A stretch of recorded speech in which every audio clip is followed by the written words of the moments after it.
Is network marketing a cult? That's what we're going to be talking about in this video.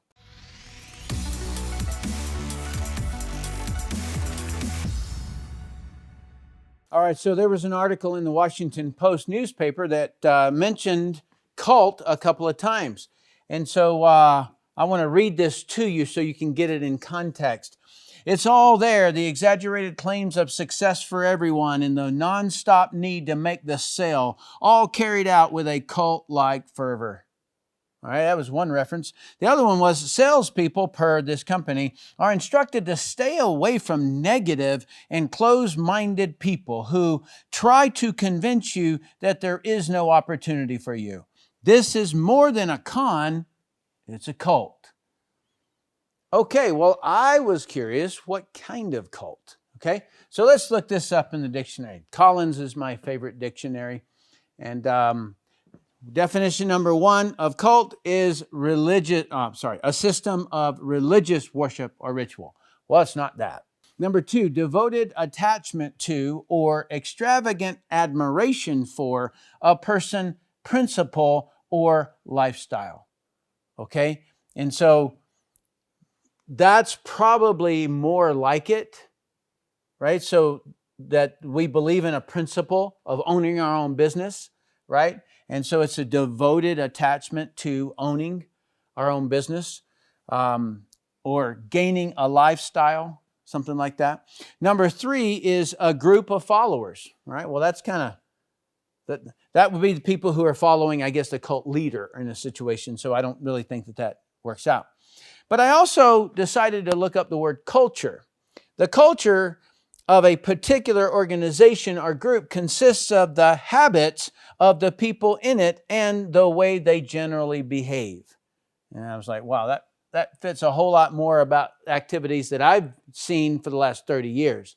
And so this one, cult-like fervor, I would say that's more like culture, right?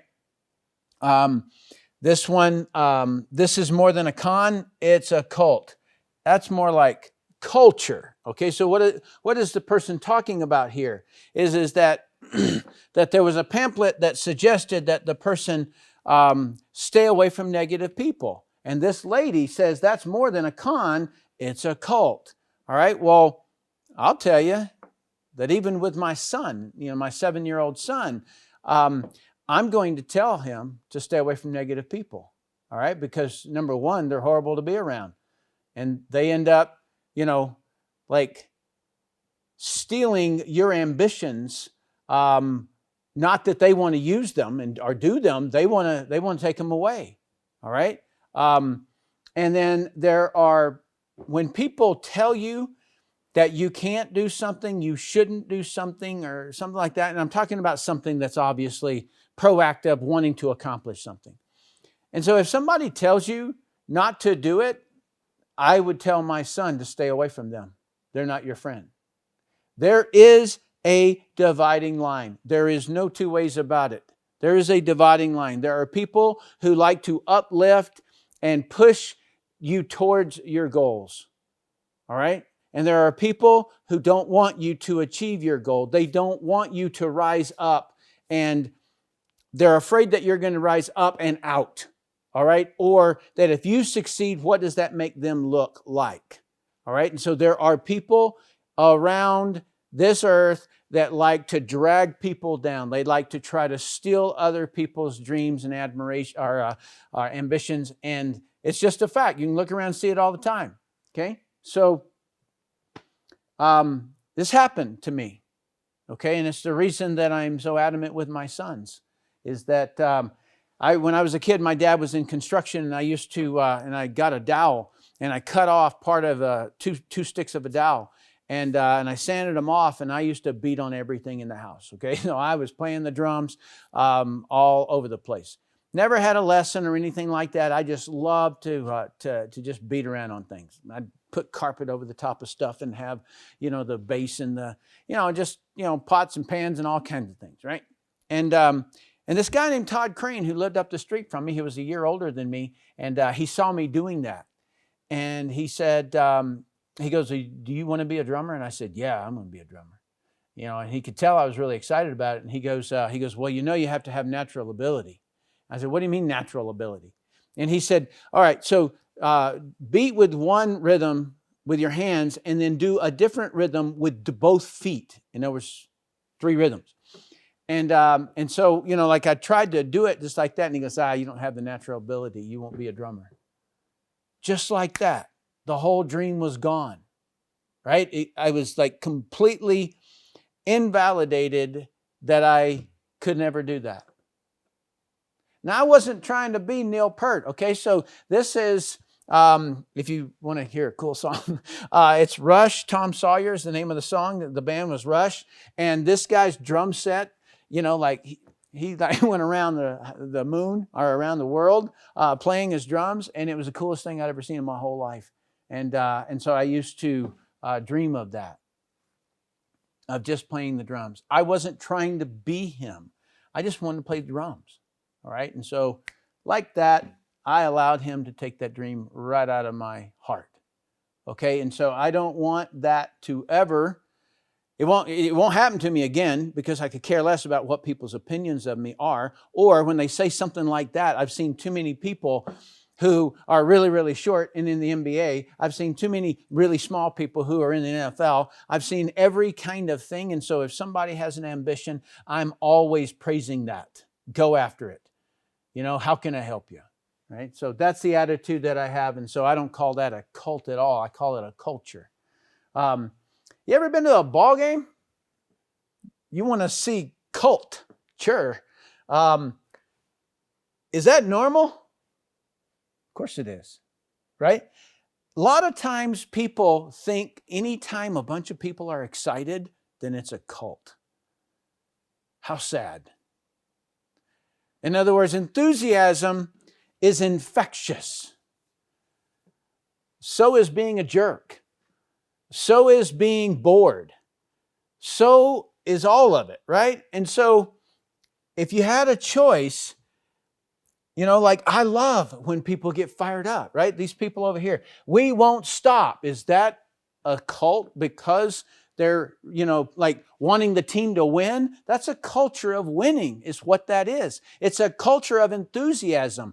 Get some enthusiasm in your life and you'll be really surprised how, you know, like what it does for you. How good is it for kids? Look at the eyes, right? Look at the excitement in their life when they win, right? When they work hard and then accomplish something. Okay? It is like the coolest culture you could ever have, right? I've got my little guy, a 7-year-old. I've got a 2-year-old also. I've got him in jiu-jitsu. And man, when he finally has somebody else tap out, man, you ought to see him like jump up, you know, and look at me, you know.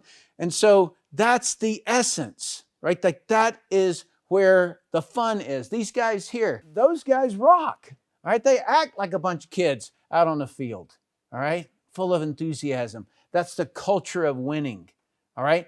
Getting a sale, some people may view that thing as you just made money. But I assure you, in my culture, it's not at all. I get an opportunity for another guy to get success with blank, okay? So I know I can help that person. When I bring somebody into the business, I know I can help that person. I've already done it a bunch of times. So that's the culture of winning, and it has to do with overcoming obstacles. I want to hopefully have you see something going on. There's a culture of average that's trying to permeate America. No winners, no losers, no right, no wrong, no rich, no poor, and policies chosen based upon median consensus, while the ghost facilitator in that consensus voting, if you will, has hidden intentions. Consensus will choose what's easiest. It'll destroy America. All right? And so I strongly urge you to fight the acceptance of average. It is not what we want. People think that we should, that the government should take money from the rich and give it to the poor. I assure you, you don't want to do that. In other words, think of all the people who left Europe to come to America. Why were they leaving there? Think about that. Why were they leaving there and rushing to the promised land, rushing to the new America? Because it limited all of that. In other words, for them over there, right, their money was being given away. And so that is slavery. If somebody receives something if somebody works for something and doesn't receive compensation for it, or their compensation is mandatorily given away, that's slavery. It doesn't matter which way you want to flip it, that's the way that it is. And so watch out for this culture of average that's tending to permeate. All right? The culture of winning is what made any country great. It is the freedom of opportunity. That's the culture. And the people who are willing to work and scrape, and everybody works and scrapes. Nobody just lands there. Even if you inherited money, you still have to get it right. You still have to learn it. And so everything, I love this phrase right here, a black belt is a white belt that never quits, right? Can you just imagine in special operations where a bunch of people show up and say, and the instructor says, okay, we're going to take a consensus as to what you guys feel as though you should receive in terms of training to determine whether or not you're going to be in Spec Ops or not. And then everybody, they vote and they debate it and everything, and they come out and they say, okay, all right, so we're going to do 25 push-ups and we're going to swim an Olympic-sized pool, and that'll be it. Right? So the consensus says that. Well, those people are not going to be combat warriors. In other words, the way that the standards were set for the elite forces is we look around and we say, what can the very most elite people current do? Well, we got to meet that and beat that. That is the standard. That attitude is a winner's attitude. That is the culture of winning. And it's the same thing in jiu-jitsu. If everybody goes to the same class and everybody gets the exact same lesson, it's going to come down to who went home and drilled more often. All right, that's the culture of winning, and that's what I had to do in network marketing. I had to do it.